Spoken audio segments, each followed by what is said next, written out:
నమస్కారం Zee TV news కి స్వాగతం నేను మీ ఉషా ముందుగా headlines PM Palem cricket stadium ఎదుట వైసీపీ శ్రేణుల నిరసన వైఎస్ఆర్ పేరును తొలగిస్తే సహించేది లేదంటూ ప్రభుత్వానికి వార్నింగ్ ఇచ్చిన మాజీ మంత్రి అమర్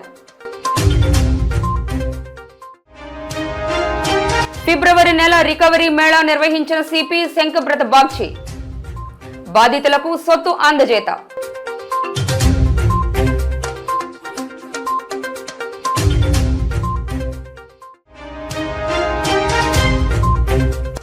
కన్నుల పండువగా అప్పన్న స్వర్ణ పుష్పార్చన అధిక సంఖ్యలో పాల్గొన్న భక్తులు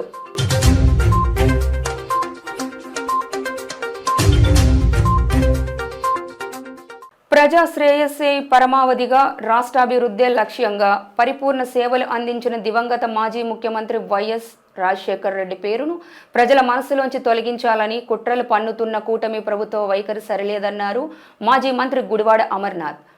విశాఖ మధురవాడ క్రికెట్ స్టేడియం పేరులో వైఎస్ఆర్ని తొలగించడం సమంజసం కాదంటూ జిల్లా వైసీపీ శ్రేణులు ఈ రోజు స్టేడియం ఎదుట నిరసన కార్యక్రమం చేపట్టారు. ముందుగా పార్టీ పెద్దలు స్టేడియం వెలుపల ఉన్న వైఎస్ఆర్ విగ్రహానికి పాలాభిషేకం చేసి పూలమాలలతో నివాళులు అర్పించారు. ప్రభుత్వ విధానాలకు వ్యతిరేకంగా నినాదాలు చేశారు. ఈ సందర్భంగా అమర్నాథ్ మాట్లాడుతూ రాష్ట్రంలో కుయుక్తుల రాజకీయాలు సాగుతున్నాయని దుయ్యబట్టారు. ఉమ్మడి ఆంధ్రప్రదేశ్లో 2 సార్లు సీఎంగా పనిచేసిన వైఎస్ రాజశేఖర్ రెడ్డి సేవలకు గుర్తుగా విశాఖపట్నం పీఎం పాలెంలోని అంతర్జాతీయ క్రికెట్ స్టేడియంకు ఆయన పేరును పెడుతూ 2009లో Andhra cricket association governing body నిర్ణయం తీసుకుందని, ఈ మేరకు గత 16 సంవత్సరాలుగా డాక్టర్ వైఎస్ రాజశేఖర్ రెడ్డి అంతర్జాతీయ క్రికెట్ స్టేడియంగానే ఇక్కడ అనేక అంతర్జాతీయ, జాతీయ క్రికెట్ మ్యాచ్లు జరిగాయని గుర్తు చేశారు. స్టేడియంలో మాజీ సీఎం స్వర్గీయ వైఎస్ఆర్ విగ్రహాన్ని కూడా ఏర్పాటు చేశారన్నారు. తాజాగా కూటమి ప్రభుత్వం ఏర్పాటైన ఈ 10 నెలల్లోని రాష్ట్రంలో ఎక్కడా వైఎస్ఆర్ అనే పేరు లేకుండా చేయాలనే కుట్రతో దుర్మార్గంగా వ్యవహరిస్తోందని, దానిలో భాగంగానే 2024 జూన్లో అధికారంలోకి రాగానే ఏఎన్యూలో ఉన్న వైఎస్ఆర్ విగ్రహాన్ని తొలగించడం, బాపట్లలో వైఎస్ఆర్ విగ్రహానికి నిప్పు పెట్టడం, సీతకొండ వద్ద ఆనాడు వైఎస్ఆర్ కాంగ్రెస్ ప్రభుత్వంలో అభివృద్ధి చేసిన వ్యూ పాయింట్కు వైఎస్ఆర్ పేరు పెడితే దానిని ధ్వంసం చేశారని మండిపడ్డారు. ఐపీఎల్ మ్యాచ్లు జరుగుతున్న నేపథ్యంలో ఆందోళనలు చేయకుండా సంయమనం పాటిస్తున్నాం, స్టేడియం వద్ద నిరసనలు తెలియజేస్తామని చెప్పడంతో వైఎస్ఆర్సీపీ నేతలు, కార్యకర్తలను పోలీసులు గృహ నిర్బంధంలోకి తీసుకున్నారని, అర్ధరాత్రి సమయాల్లో నేతల ఇళ్లకు వెళ్లి పోలీసులు హంగామా సృష్టించడం దారుణంగా ఉందని అభిప్రాయం వ్యక్తం చేశారు. యథావిధిగా స్టేడియం పేరును కొనసాగించాలని డిమాండ్ చేశారు. నేమింగ్ చేసినప్పుడు కూడా ఆ ఫసాడ్లో కూడా కేవలం ఏసీఏ వీడీసీఏ ఇంటర్నేషనల్ స్టేడియం అని చెప్పి క్రికెట్ స్టేడియం అని చెప్పి మెన్షన్ చేశారు తప్ప రాజశేఖర రెడ్డి గారి పేరుని ఎక్కడా కూడా వారు మెన్షన్ చేయడం కానీ వారు ఎక్కడ వారి పేరు రాయడం కానీ లేదు. ఇది కూడా ఇక్కడ ఉన్నటువంటి రాజశేఖర రెడ్డి గారి విగ్రహం ఇది మేము పెట్టిందో లేదా ప్రభుత్వం పెట్టిందో కాదు. నేరుగా ఆ రోజు ఆంధ్ర క్రికెట్ అసోసియేషన్ ఆధ్వర్యంలో ఆ రోజు రాజశేఖర రెడ్డి గారి విగ్రహాన్ని ఇక్కడ స్థాపించారు.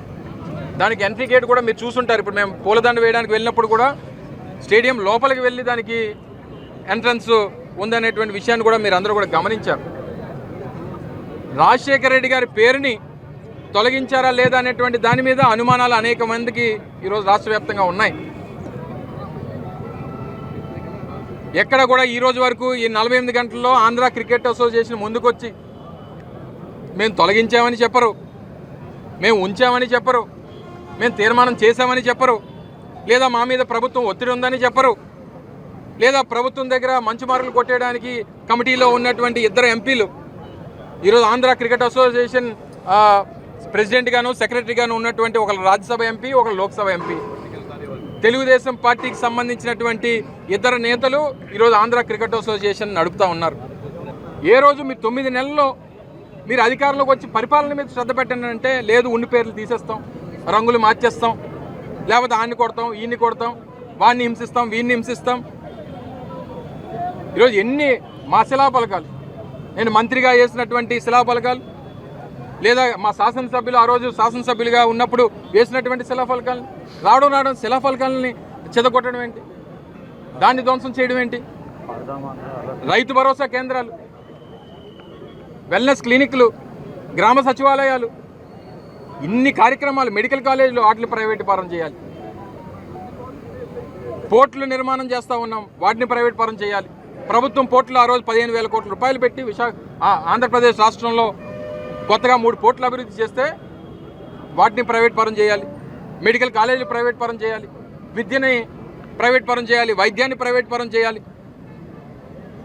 అసలు మీ రాజకీయమే అంతా కూడా పూర్తిగా ఈ స్థాయిలో వెళ్ళిపోయినటువంటి పరిస్థితి. పేదవాడికి ఇంట్లో ఒక ఇంజనీర్ డాక్టర్ అవ్వాలనుకునేటువంటి కళల్ని సాకారం చేసినటువంటి గొప్ప నేత వైఎస్ రాజశేఖర రెడ్డి గారు.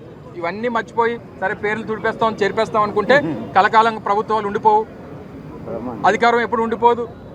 సో ఏది ఏమైనప్పటికీ ఇది ఏసీఏ తక్షణమే. ఎందుకంటే కొన్ని పత్రికలు కొంతమంది మీడియా సహచరులు నాకు మెసేజ్లు పెట్టారు, ఏసీఏ ఏదో స్టేట్మెంట్ ఇచ్చిందని. అదే నాకైతే అఫీషియల్గా ఎక్కడ వచ్చినట్టుగా నాకైతే కనబడలేదు. ఏది ఏమైనా వారు ఉంది అని చెప్పి వారు ఒప్పుకున్నా ముందు ఇక్కడ వారి పేరుని పెట్టాలి. వైఎస్ఆర్, డాక్టర్ వైఎస్ఆర్ అనేటువంటి పేరు ఏసీఏ బీడీసీఏ కన్నా ముందు డాక్టర్ వైఎస్ రాజశేఖర రెడ్డి గారి పేరు ఉండాల్సిందే, ఉండి తీరాల్సిందే. శాసన మండలి ప్రశ్నోత్తరాల సమయంలో మంత్రి మండిపల్లి రాంప్రసాద్ రెడ్డి ప్రసంగించారు. కడపలో ఉన్న క్రీడా పాఠశాల ఉచిత విద్యతో పాటు పలు క్రీడలపై విద్యార్థులకు శిక్షణ అందిస్తున్నామని తెలిపారు. 2024-29 నూతన క్రీడా పాలసీ ప్రకారం దశల వారీగా ప్రతి 3 జిల్లాలకు ఒక క్రీడా పాఠశాలను నిర్మించాలని ప్రభుత్వ లక్ష్యంగా పెట్టుకుందని వెల్లడించారు. వైఎస్ఆర్ క్రీడా పాఠశాల కడపలో ఉంది అధ్యక్ష. 2006లో దీన్ని స్థాపించడం జరిగింది మరియు ఇది విద్య మరియు క్రీడల యొక్క శిక్షణా సంస్థ. ఈ పాఠశాల 6వ తరగతి నుంచి 10వ తరగతి వరకు ఉచిత విద్యతో పాటు వివిధ విభాగాల్లో విలువిద్య, weight lifting, football, hockey, swimming వంటి వాటిలో విద్యార్థులకు శిక్షణ ఇవ్వడం జరుగుతుంది అధ్యక్ష. బి ప్రశ్నకు సమాధానం, ప్రభుత్వం ఇటీవల 24-29 సంవత్సరానికి ఆంధ్రప్రదేశ్ క్రీడా విధానాన్ని ఆమోదించడం జరిగింది అధ్యక్ష. దీని క్రింద ప్రతి 3 జిల్లాల దశల వారీగా ఒక క్రీడా పాఠశాలను నిర్మించడం జరుగుతుంది అధ్యక్ష. ఈ క్రీడా పాఠశాల సాధారణ విద్యతో పాటు నాణ్యమైన క్రీడా శిక్షణ అందిస్తుంది అధ్యక్ష. ప్రారంభంలో ఆంధ్రప్రదేశ్ క్రీడా సాధికార సంస్థ శాప్ ద్వారా కడపలో ఉన్న క్రీడా పాఠశాలను అదనంగా విజయవాడ మరియు విజయనగరం గిరిజనులకు సంబంధించి క్రీడా పాఠశాలను ఏర్పాటు చేయడం జరిగింది అధ్యక్ష. ఇంకా వివిధ ప్రతిభా గుర్తింపు యంత్రాలను ద్వారా గుర్తించి 14 మరియు 18 సంవత్సరాల వయసు గల అత్యున్నత ప్రదర్శన కలిసిన క్రీడాకారులకు ప్రభుత్వం దశల వారీగా విజయనగరం, విశాఖపట్నం, కాకినాడ, ఎన్టీఆర్, నెల్లూరు మరియు తిరుపతిలో క్రీడా అకాడమీలను సెంటర్ ఆఫ్ ఎక్సలెన్సీ ఉత్తమ క్రీడాకారులు ఎంచుకొని అక్కడ స్థాపించడం జరుగుతుంది అధ్యక్ష. అధ్యక్ష, గౌరవ సభ్యులు చెప్పింది కరెక్టే అధ్యక్ష. గత ప్రభుత్వం 5 సంవత్సరాల్లో ఏదైతే విజయనగరం గిరిజన పాఠశాల ఉందో దాన్ని క్యాన్సల్ చేయడం జరిగింది అధ్యక్ష.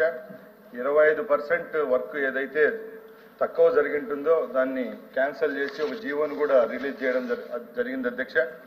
ఇప్పుడు ప్రభుత్వం ఏర్పాటైన తర్వాత అక్కడ స్థానిక శాసనసభ్యురాలు లక్ష్మీ గజపతిరాజు గారు వాళ్ళు ఇచ్చిన రిక్విజేషన్ పరంగా మేము మరొక్కసారి ఆ కడపలో ఉండే గిరిజన పాఠశాలకు సంబంధించిన స్టూడెంట్స్ అందరినీ విజయనగరం షిఫ్ట్ చేసేదానికి చర్యలు తీసుకుంటున్నాం అధ్యక్ష. ఇక్కడ ఏదైతే 25% కింద తక్కువ కంప్లీట్ అయిన వర్క్స్ కూడా రాబోయే 1.5 yearలో కంప్లీట్ చేసి ఏదైతే పాఠశాల అప్పుడు చంద్రబాబు నాయుడు గారు ముఖ్యమంత్రిగా ఉన్న 2014-19 మధ్య అక్కడ ఏర్పాటు చేస్తామని చెప్పారో దాన్ని మరొక్కసారి అక్కడే ఏర్పాటు చేసి గిరిజనులు ఎవరైతే ఉంటారో వాళ్ళందరికీ అక్కడే విద్యాభ్యాసం అలాగే క్రీడలకు సంబంధించిన శిక్షణ ఇచ్చేదానికి చర్యలు తీసుకుంటామని సభాముఖంగా తెలియజేసుకుంటున్నా అధ్యక్ష. విశాఖ ఉక్కు ఆంధ్రుల హక్కు అని గతంలో ఉప ముఖ్యమంత్రి పవన్ కళ్యాణ్ ప్లకార్డు పట్టుకొని నిరాహార దీక్ష చేస్తే దాన్ని వక్రీకరించి విశాఖ ఉక్కు అమ్మడం మా హక్కు అన్నట్లుగా ఫోటోను మార్ఫింగ్ చేసి సోషల్ మీడియాలో ప్రచారం చేస్తున్న వారిపై చర్యలు తీసుకోవాలని జనసేన పిఎస్సి సభ్యుడు కోన తాతారావు డిమాండ్ చేశారు. ఈ మేరకు అసభ్య పోస్టులు పెడుతున్న వారిపై తక్షణమే చర్యలు తీసుకోవాలని కోరుతూ గాజువాక పోలీస్ స్టేషన్లో సిఐ పార్థసారథికి లిఖితపూర్వకంగా ఫిర్యాదు చేశారు. కార్యక్రమంలో జనసేన నాయకులు గంధం వెంకట్రావు, ఘంటసాల అప్పారావు, కార్పొరేటర్ దల్లి గోవిందరెడ్డి, దాసరి జ్యోతిరెడ్డి, నక్కా ఆదిలక్ష్మి, ఇంద్ర ప్రియదర్శిని, శాలిని, రౌతు గోవింద్ తదితరులు పాల్గొన్నారు.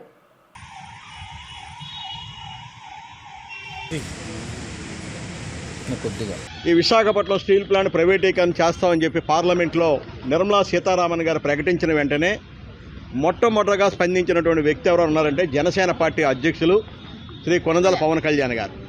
మరి వెంటనే ఆయన ఢిల్లీ వెళ్ళి ఫైనాన్స్ మినిస్టర్ గారిని, ప్రధానమంత్రి గారిని, హోమ్ మినిస్టర్ గారిని కూడా కలిసి విశాఖ ఉక్కు అనేది ఇది త్యాగాలతో వచ్చిన కర్మాగారం, చాలామంది బలిదానాలు ఉన్నాయి ఇందులో, అలాగే నిర్వాసితులు సుమారు 16,000 మంది నిర్వాసితులు ఈ కర్మాగారం కోసం త్యాగాలు చేశారు కాబట్టి ఈ త్యాగాలతో వచ్చినటువంటి కర్మాగారాన్ని నిలబెట్టాలని చెప్పి మొట్టమొదటిగా స్పందించిన వ్యక్తి ఎవరున్నారంటే జనసేన పార్టీ అధ్యక్షులు శ్రీ పవన్ కళ్యాణ్ గారు.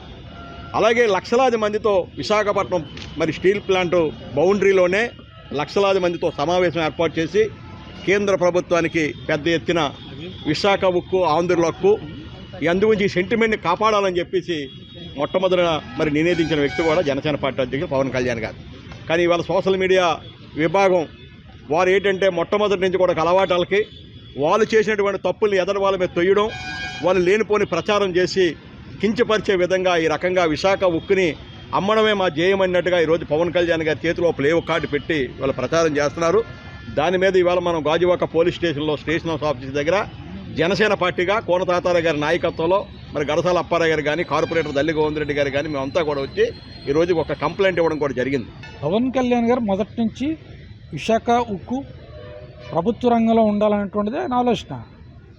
అందుకనే జనవరి 27, 2021లో కేంద్ర ప్రభుత్వం ఉక్కు పరిశ్రమను ప్రైవేటీకరణ అని చెప్పిన వెంటనే వారం రోజుల్లోనే మొట్టమొదటి స్పందించినటువంటిది పొలిటికల్ పార్టీ జనసేన.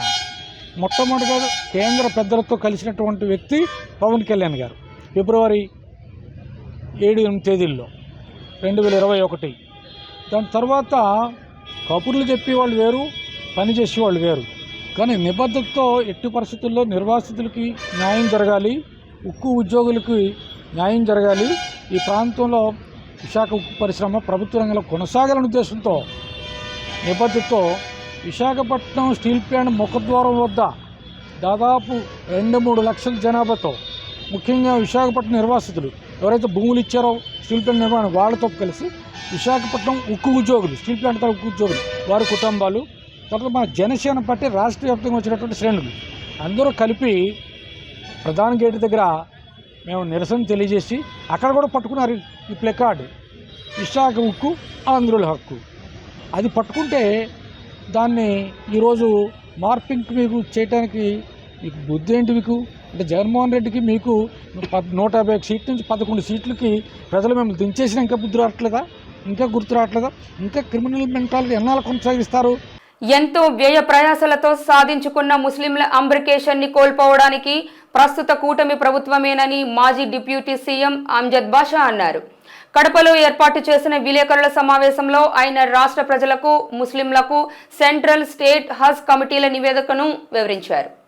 అంటే పవిత్ర హజ్ యాత్రకు వెళ్ళేదానికోసం గతంలో ఏర్పాటు చేసిన ఎంబార్కేషన్ పాయింట్ని,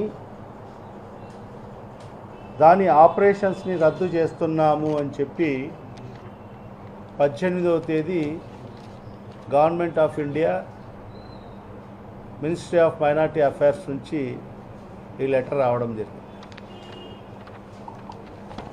ఈ లెటర్లో వాళ్ళు రాసింది ఏంటంటే central Haj committee of India మరియు ఏపీ స్టేట్ హజ్ కమిటీ యొక్క రిప్రజెంటేషన్స్ మాకు అందిన తర్వాత దాన్ని అంతా కూడా పరిశీలన చేసిన తర్వాత ఈ ఎంబార్కేషన్ పాయింట్ని రద్దు చేస్తున్నాము. మరి ఇక్కడి నుంచి ఏదైతే ఆపరేట్ చేస్తున్న ఫ్లైట్ ఆపరేటర్స్ యొక్క ఆపరేషన్ని కూడా నిలుపుదల చేస్తున్నామని చెప్పి మరి ఈ లెటర్ యొక్క సారాంశం. నిజంగా ఈ ఎంబార్కేషన్ పాయింట్ మన రాష్ట్రంలో సాధించుకునే దానికోసం ఎంత ప్రయాసపడ్డామో ఎంత కష్టపడ్డామో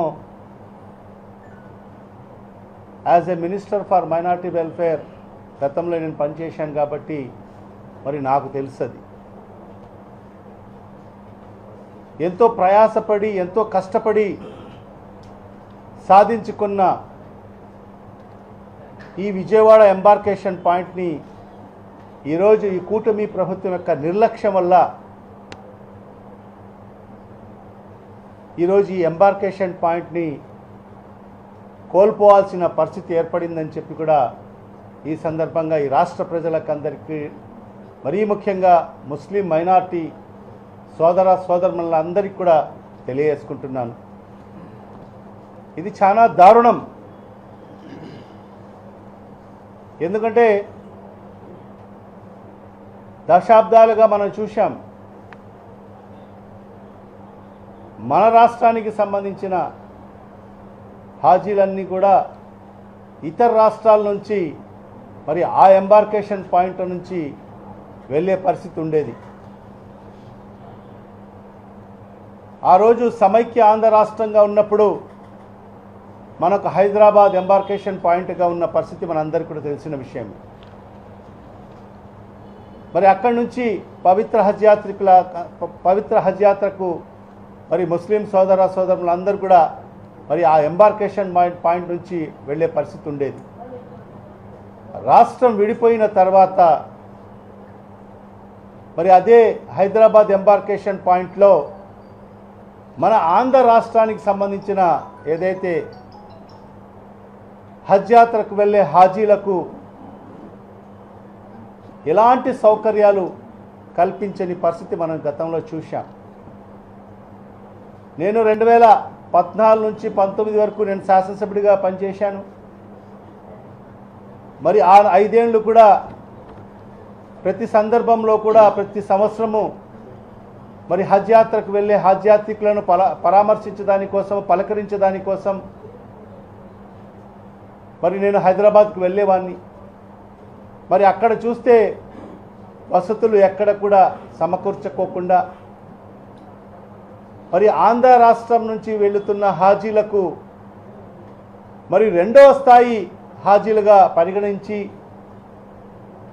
మరి వాళ్లకు ఎలాంటి సౌకర్యాలు కల్పించని పరిస్థితి. ఈ కూటమి ప్రభుత్వం అధికారంలోకి వచ్చిన తర్వాత 10 నెలలు అవుతుంది. ఈ 10 నెలల కాలంలో మరి మైనార్టీలకు చేసింది శూన్యం. మరి ఈనాటి వరకు ఈ 10 నెలల కాలంలో ఒక్కటంటే ఒక్క మంచి కార్యక్రమం మైనార్టీలకు జరిగిందంటే జరగని పరిస్థితి. ఎంత దారుణం అంటే మసీదులలో పనిచేసే ఇమాములకు మౌజన్లకు మరి ఈ నెలతో కలుపుకుంటే 12 నెలల బకాయిలు ఉన్నాయి. 12 నెలల బకాయిలు ఉన్నాయి. 12 నెలల బకాయిలకు గాను మొన్న రంజాన్ నెల ప్రారంభమైన తర్వాత కేవలం 6 నెలలకు మాత్రమే, అంటే 90 కోట్ల రూపాయలు అవసరం అయితే కేవలం 45 కోట్ల రూపాయలు మాత్రమే రిలీజ్ చేసి చేతులు దులుపుకున్న పరిస్థితి మనం చూస్తున్నాం. మరి అది కూడా ఇంకా పూర్తి స్థాయిలో మరి ఆ ఇమాములకు మౌజన్లకు వాళ్ళ అకౌంట్లో జమ కాని పరిస్థితి మనం రాష్ట్ర వ్యాప్తంగా కనిపిస్తుంది. అరకొర వాళ్ళ అకౌంట్లో పడిన పరిస్థితి మనం గమనిస్తున్నాం. మరి ఖచ్చితంగా ఇవాళ ఈ మీడియా ముఖంగా కూడా మరి ఈ కూటమి ప్రభుత్వానికి డిమాండ్ చేస్తున్నాను. మరి ఏదైతే 12 నెలల కాలానికి సంబంధించి మరి ఆ గౌరవ వేతనాన్ని మరి రంజాన్ ఈద్కు ముందుగా వాళ్ళకందరికి కూడా వాళ్ళ అకౌంట్లో వాళ్ళ గౌరవ వేతనాన్ని అందించాలని చెప్పి కూడా ఈ ప్రభుత్వానికి డిమాండ్ చేస్తున్నాం. గత నెల ఫిబ్రవరిలో వివిధ చోరీలకు సంబంధించి బంగారం, వెండి, నగదు రికవరీ చేయడంతో పాటు 14 ద్విచక్ర వాహనాలు స్వాధీనం చేసుకున్నట్టు సిపి శంకబ్రత బాగ్చి వెల్లడించారు. ఈ సందర్భంగా గురువారం మధ్యాహ్నం పోలీస్ కమిషనరేట్లోని కాన్ఫరెన్స్ హాల్లో జరిగిన మీడియా సమావేశంలో ఆయన మాట్లాడారు. పెందుర్తి పరిధిలో 70,500 రూపాయలు, 18 గ్రాముల బంగారం, 135 గ్రాముల వెండి స్వాధీనం చేసుకున్నామన్నారు. అలాగే గోపాలపట్నం పరిధిలో 17,840 రూపాయల నగదు, 940 గ్రాముల వెండి, ఆరిలోవలో 73,000 నగదు, 31 తులాల బంగారం, 1 కేజీ వెండి క్రైమ్ పోలీసులు స్వాధీనం చేసుకున్నారని తెలిపారు. అదేవిధంగా ఎంఆర్పేట, పిఎం పాలెం, భీమిలి పరిధిలో నగదు, బంగారం, వెండి స్వాధీనం చేసుకున్నట్టు తెలిపారు. అంతేకాక 3 town police, Dwaraka police station పరిధిలో 1 ల్యాప్టాప్, 3 మొబైల్ ఫోన్స్ స్వాధీనం చేసుకున్నట్టు చెప్పారు. రికవరీ చేసిన మొబైల్ ఫోన్స్ 445 అని, వీటి విలువ 45 లక్షల రూపాయలు ఉంటుందని సిపి తెలిపారు. 12 ద్విచక్ర వాహనాలలో 6 మోపెడ్ వాహనాలు, 6 బైకులు ఉన్నాయన్నారు. అదేవిధంగా చోరీకి గురైన 2 గేదెలు కూడా రికవరీ చేసినట్టు తెలిపారు. వాటిని ఫిర్యాదుదారులకు అందజేయడం జరిగిందని చెప్పారు. కార్యక్రమంలో డీసీపీలు, ఏడీసీపీలు, ఏసీపీలు తదితరులు పాల్గొన్నారు. Motor cycle 14, mobile phone 419, laptop 2, గేదెలు 2, lorry batteries 3, centering sheets 57, total property విలువ 93,21,435. సో ఇది లాస్ట్ మంత్ కంటే చూస్తే లాస్ట్ మంత్లో 92 లక్షలు, ఈ మంత్ చూస్తే 93 లక్షలు దాటిపోయింది. సో ప్రతి నెల క్రైమ్ వింగ్ లాస్ట్ మంత్ కంటే బెటర్ చేస్తున్నారండి. అందుకే నేను crime wing led by DCP madam, ADCP crimes, ACB crimes and all crime inspectors, sub inspectors, ASIs, head constables, home guards అందరికీ అభినందనలు తెలియజేస్తున్నాను. విశాఖలో క్రికెట్ స్టేడియంకు వైఎస్ఆర్ పేరు కొనసాగించాలన్న వైసీపీ శ్రేణులు కృత్రిమ ఉద్యమాలు మానుకోవాలి. ప్రజలకు ఉపయోగపడే సలహాలు ప్రభుత్వానికి సూచించాలని, వైసీపీ హయాంలో ఎన్టీఆర్ హెల్త్ యూనివర్సిటీ పేరు తీసివేసి అన్నా క్యాంటీన్లను ఎత్తివేసి పేదల నోటి దగ్గర కూడు కొట్టేసిన పనితీరు మీకు బాధ అనిపించడం లేదా అంటూ ఏపీ నిరుద్యోగ జేఏసీ రాష్ట్ర అధ్యక్షుడు సమయం హేమంత్ కుమార్ ఒక వీడియో విడుదల చేశారు. ఈరోజు విశాఖపట్నంలో వైఎస్ఆర్ శ్రేణులు కృత్రిమంగా రాజశేఖర రెడ్డి గారి పేరును స్టేడియంకి పెట్టాలని చేస్తున్నటువంటి కృత్రిమ ధర్నాలు, ఉద్యమాలు దయచేసి మానుకోవాలి. మరి ఇదే మీరు పరిపాలనలో ఉన్నప్పుడు రాజశేఖర రెడ్డి గారి పేరుతో ఎన్నో స్కీములు పెట్టారు. ఆ స్కీములు ఆచరించలేదని విద్యార్థి నాయకులుగా, మరి నిరుద్యోగ నాయకులుగా మేము ఎన్నోసార్లు ప్రశ్నిస్తే మా మీద ఉక్కుపాదం మోపి మీరు కేసులు పెట్టినటువంటి సందర్భాలు మర్చిపోయారా అని చెప్పి ఈరోజు ప్రశ్నిస్తున్నాం.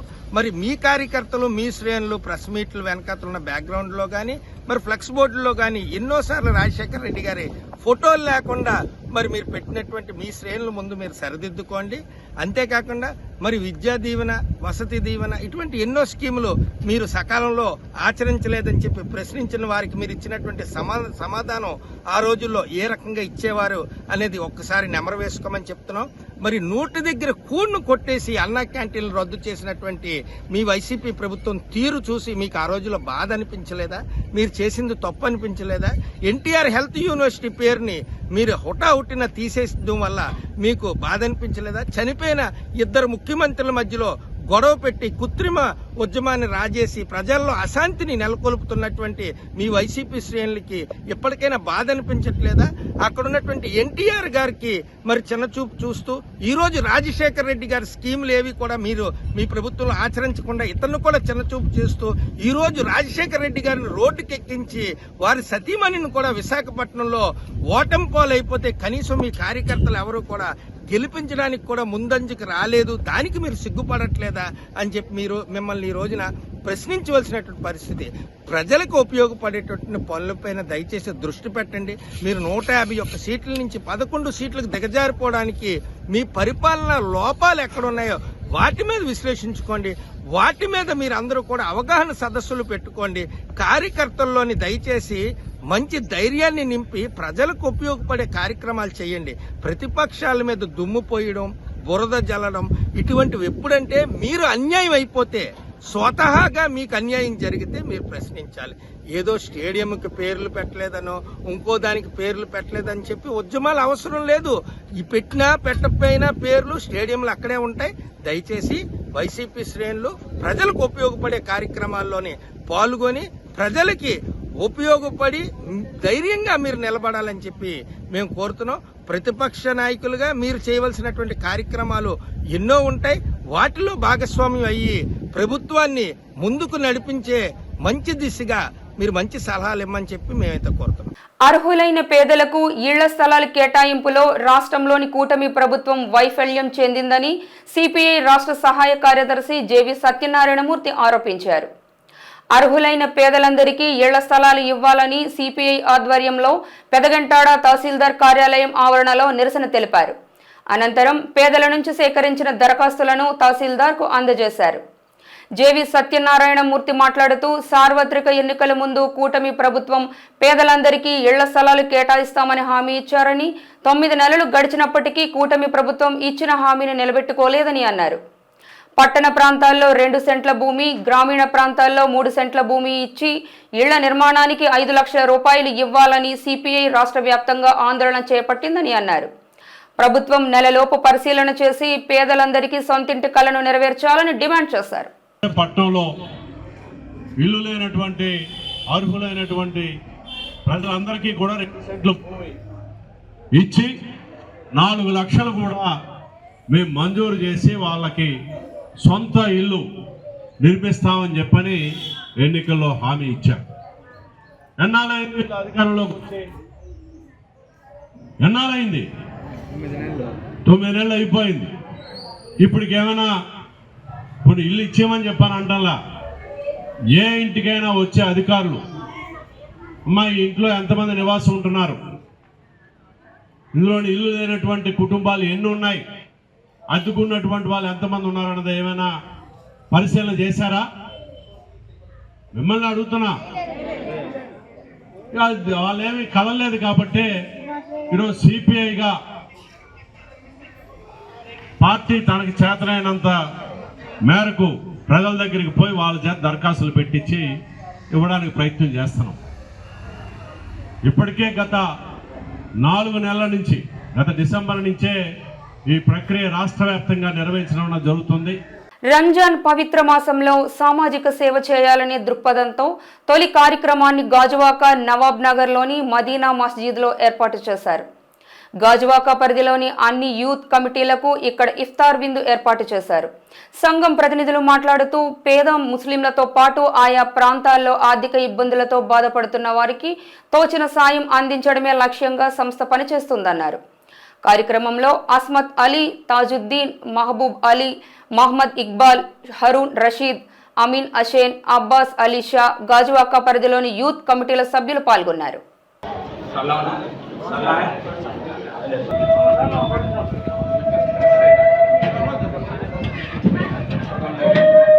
ఈరోజు రంజాన్ నెలలో అసలైన పండగ పేదవారి పండగ. మేము ముస్లిమ్స్ అందరూ కూడా జకాత్, ఫిత్రా ఏదైతే తెస్తామో ప్రతి ఒక్కరు కూడా మేము ఏదైతే తింటున్నామో పేదవాళ్ళకు కూడా కడుపు నిండా తినాలని నెల రోజులు కూడా వాళ్ళకి హెల్ప్ చేయాలనే ఉద్దేశంతో వితంతువులకి, పేదవారికి ఎవరైతే వచ్చి మాకు ఇబ్బంది ఉందని మా సంస్థకి తెలియజేస్తే సంస్థ నిర్ణయించి మాట్లాడి వాళ్ళకి ఎంతో సహాయం చేయాలనే ఉద్దేశంతో ఈ అల్ మదీనా వెల్ఫేర్ అసోసియేషన్ నియమించబడింది. దీనికి ప్రతి ఒక్కరూ కూడా కష్టపడి ముందుకెళ్లాలని ఈ ఒక మక్సద్తో ముందుకెళ్ళడం జరిగింది. ఈ అల్ మదీనా వెల్ఫేర్ అసోసియేషన్కి ఈరోజు మక్సద్గా ఈరోజు గ్రాండ్ ఇఫ్తార్ ఇవ్వటం అనేది చాలా మా అందరికి కూడా ఆనందంగా ఉంది, అదృష్టంగా భావిస్తున్నాను. శాసనసభలో డిప్యూటీ సీఎం పవన్ కళ్యాణ్ మాట్లాడిన బహుజన సిద్ధాంతాలు, వర్గీకరణ అంశాలు ఆలోచింపచేశాయి. తాను 2004 నుండి అనేక మంది దళిత నాయకులతో కలిసి ప్రయాణం చేస్తున్నానని, మాలా మాదిగ ఐక్యతతో పాటుగా వర్గీకరణపై ఆయన తన వైఖరిని తెలిపారు. వెనుకబడిన కులాలు, అత్యంత వెనుకబడ్డ కులాలు, దేవాలయాలను కూడా అడుగుపెట్టనివని పరిస్థితుల్లో వీళ్ళందరి జీవితాలు బాగుండాలి అని జాతిపిత మహాత్మా గాంధీ గారు ముందుకు తీసుకొచ్చింది. అలాగే జనసేనకి స్ఫూర్తి అయిన శ్రీ నారాయణ గురువు గారికి, అలాగే రాజ్యాంగ నిర్మాత శ్రీ బాబాసాహెబ్ అంబేద్కర్ గారికి హృదయపూర్వక నమస్కారాలు తెలియజేసుకుంటూ నేను స్పీచ్ని అంటే మా జనసేన అభిప్రాయం తెలియజేస్తాను. అధ్యక్ష, గత 2 దశాబ్దాలుగా ప్రత్యేకించి ఇంకా స్పష్టంగా చెప్పాలంటే 2004 నుంచి చాలా దళిత మేధావులతోటి, చాలామంది దళిత కార్యకర్తలతోటి, అటు మాల మాదిగ ఉపకులాలు కావచ్చు, అన్ని రకాలుగా చాలామంది మేధావులతోటి చర్చల్లో పాల్గొన్నవాడిని అధ్యక్ష. వారు నన్ను మనస్ఫూర్తిగా ఆహ్వానించారు. అలాగే బహుజన సిద్ధాంతం కానీ వీటి పట్ల ఆకర్షితులైన వాడిని. అందువల్ల నన్ను చాలాసార్లు ప్రత్యేకించి వర్గీకరణ గురించి అనేక పర్యాయాలు దీని గురించి మాట్లాడుతూ ఉండేవాడు. నాకు తెలిసిన అనేక మంది మేధావుల్లో ఒకరు చాలా కీలకమైన వ్యక్తి central university professor Shri Nimmaladinna Sudhakar గారు. అలాగే మాల మాదిగ ఐక్యత కోసం కలిసి ఉండాలి కానీ వర్గీకరణ జరగాలని కోరుకునే కళాకారుడు, కవి మాస్టర్జీ గారు. అంటే ఎలాంటి వ్యక్తులను నేను కలుసుకున్నానంటే, ఆయన మాదిగ కులస్తుల అయింది కూడా ఆయన మాలకులానికి చెందిన ఆంధ్రాకి చెందిన మాలకులానికి చెందిన వ్యక్తిని పెళ్లి చేసుకొని మాల మాదిగ ఐక్యత ఉండాలి కానీ వర్గీకరణ జరగాలని ఇలాంటి ఎన్నో ఆర్గ్యుమెంట్స్, ఎన్నో రకాల అభిప్రాయాలు ఉన్నాయి. వీటన్నిటి మధ్యలో మేము ఒక బలంగా దీన్ని తీసుకున్నాం అధ్యక్ష. ప్రత్యేకించి రిజర్వేషన్స్ కానీ చాలా డిస్కషన్స్ ఉండేవి ఆ టైంలో.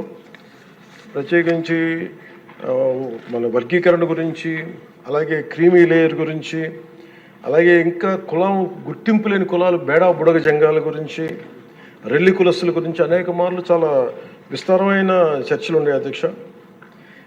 కానీ ప్రత్యేకించి ముఖ్యంగా అంటే ఉదాహరణకి దళితులు ఎలాంటి గొప్ప మేధావులను కలుసుకున్న నిమ్మలదిన్న సుధాకర్ గారు వారు చెప్పింది, ఆయన స్వతహాగా దళిత కులానికి చెందిన మాల కులస్తులు అయింది కూడా అసలు దళితుల కంటే వెనుకబడ్డ యానాదుల కులం గురించి ఆయన రీసెర్చ్ చేసి వారికి నిలబడాలి అని చెప్పి చాలా ముందుకు తీసుకెళ్లే వ్యక్తి అధ్యక్ష. అలాంటి ఎంతోమంది చాలా ఉన్నతంగా ఆలోచించి నేను దళిత కులస్తులని, దళిత మేధావులతో నేను కలిసి వచ్చిన వాడిని, వారితో నడిచిన వాడిని. ప్రత్యేకించి ఈ రోజున వర్గీకరణకు సంబంధించి దీనికి మనస్ఫూర్తిగా ఈ స్థాయి దాకా వచ్చింది అంటే ఒకళ్ళు మందకృష్ణ మాదిగ గారు అయితే, దాన్ని ముందుకు తీసుకెళ్లిన వ్యక్తి శ్రీ నారా చంద్రబాబు నాయుడు గారు అధ్యక్ష.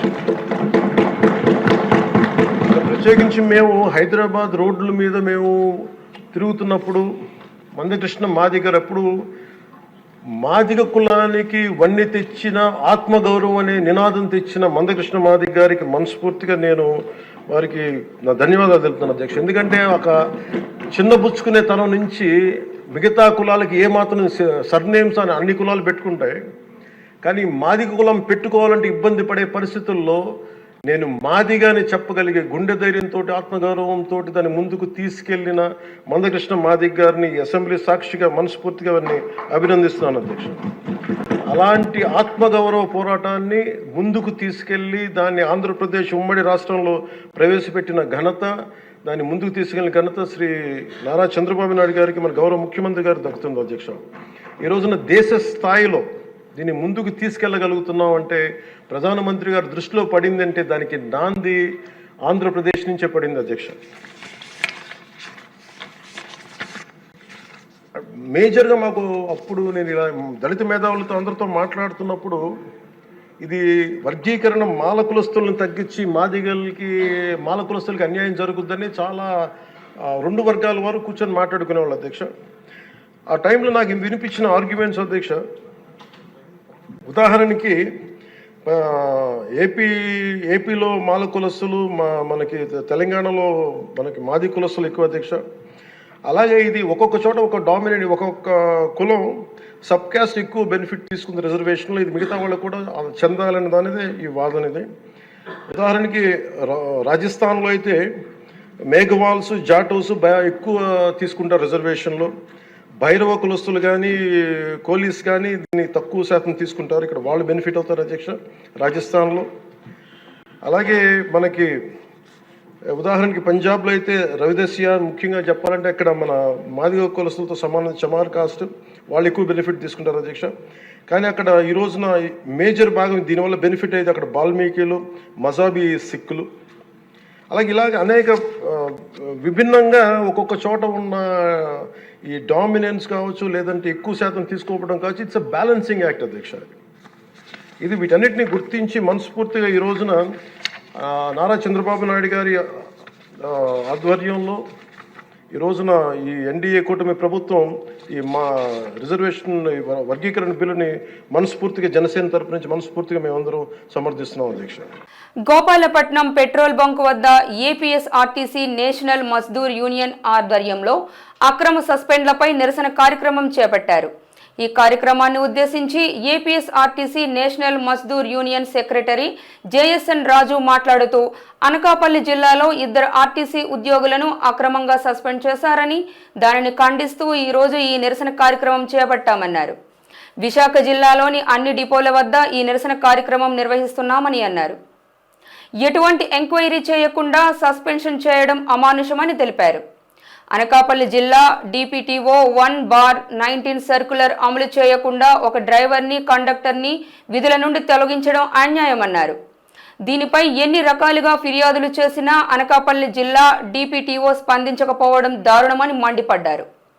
1/19 సర్క్యులర్ అమలు చేసి సస్పెండ్ చేసిన 2 ఉద్యోగులను వెంటనే విధుల్లోకి తీసుకోవాలని డిమాండ్ చేశారు.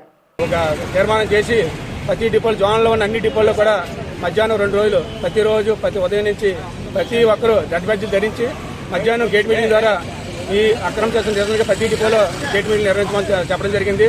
దాని నిరసనగానే అక్రమ ఏదైతే ఉందో 1/19 సర్కిల్ కంపల్సరీ అమలు చేసి ఎవరైతే సస్పెండ్ అయి ఉన్నారో వారికి వెంటనే అదే డిపోలో ఉద్యోగం ఇస్తారని ఈ సభగా తెలియజేసుకుంటున్నాం.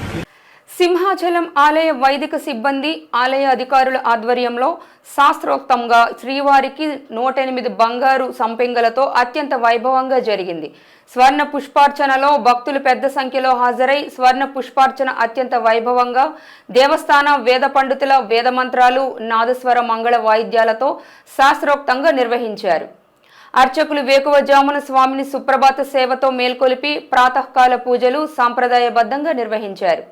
శ్రీదేవి భూదేవి సమేత శ్రీ గోవిందరాజు స్వామి వారిని సర్వాంగ సుందరంగా అలంకరించి ఆలయ కళ్యాణ మండపంలో వేదికపై అధిష్ఠింపజేసి వేద మంత్రాలు, నాదస్వర మంగళ వాయిద్యాల నడుమ శ్రీ స్వామివారి స్వర్ణ పుష్పార్చన సేవ వైభవంగా నిర్వహించారు. ప్రత్యక్షంగా భక్తులు స్వామివారి ఆర్జిత సేవలలో పాల్గొని తరించారు.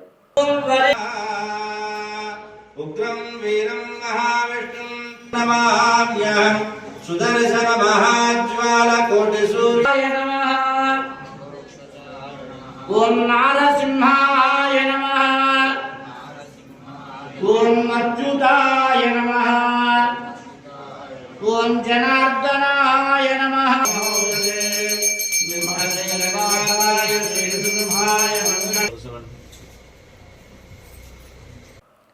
జీటీవీ న్యూస్ ముగించే ముందు హెడ్లైన్స్ మరోసారి. పీఎం పాలెం క్రికెట్ స్టేడియం ఎదుట వైసీపీ శ్రేణుల నిరసన. వైఎస్ఆర్ పేరును తొలగిస్తే సహించేది లేదంటూ ప్రభుత్వానికి వార్నింగ్ ఇచ్చిన మాజీ మంత్రి అమర్. ఫిబ్రవరి నెల రికవరీ మేళా నిర్వహించిన సిపి శంకబ్రత బాగ్చి. బాధితులకు సొత్తు అందజేత.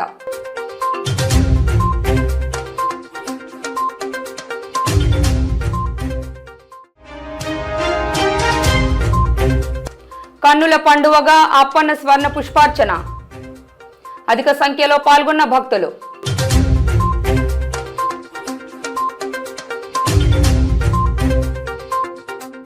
ఇవి ఇవాటి జీటీవీ న్యూస్ ముఖ్యాంశాలు. మరిన్ని అప్డేట్స్తో మరొక బులెటిన్లో మళ్ళీ కలుద్దాం. చూస్తూనే ఉండండి జీటీవీ న్యూస్. నమస్కారం.